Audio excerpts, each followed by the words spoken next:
right, so I'm not gonna talk a whole lot. We're gonna do a PA Caldwell, a Towns, and then a lateral X-ray.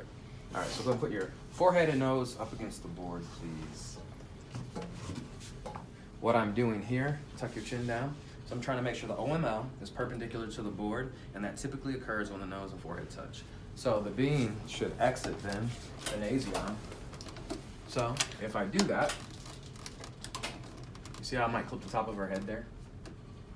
So I'm gonna go up just a bit, lean back slightly. Go ahead and put your nose and forehead back up against the board. So now I'm kind of square with my height. I know I'm gonna mark somewhere around here. And then I'm gonna make sure she's straight. So what I'm doing here is just looking down at her head, and I'm gonna make sure this is in her mid-sagittal plane. I'm gonna scoot your body this way, and then make sure her head isn't rotated. Again, I'm gonna come back, check that line, make sure it's good. I'm good there. Maybe I'll collimate just a bit. That's my PA. So now, I'm such a nerd, right? All right, so now we'll do the Caldwell. We'll put a 15-degree caudal angle on the tube. And again, we'll just center it such that it exits the nasion. On this one, you won't have as many issues with the top of the head. Let's clip it, lean back slightly. All right, back against it. And then again, I like to come over the top of the patient and check what's going on there. Make sure that's not in there. And collimate in some, just like that. That's gonna be the Caldwell. All right, now go ahead and turn and put your back up against the board.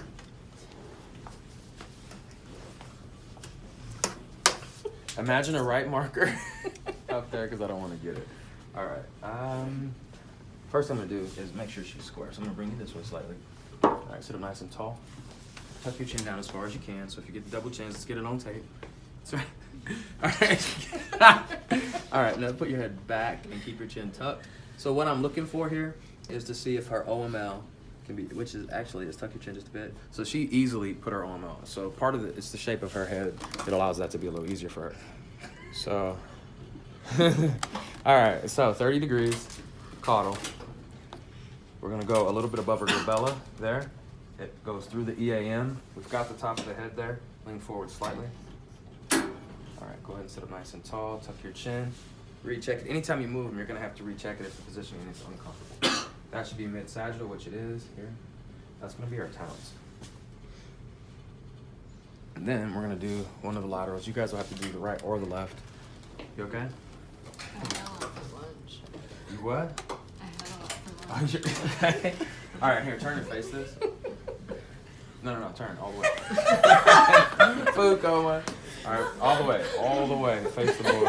All right, so typically when you do a lateral cranium, you're gonna put the patient in like an RAO or an LAO, depending on which side of the skull you want to show.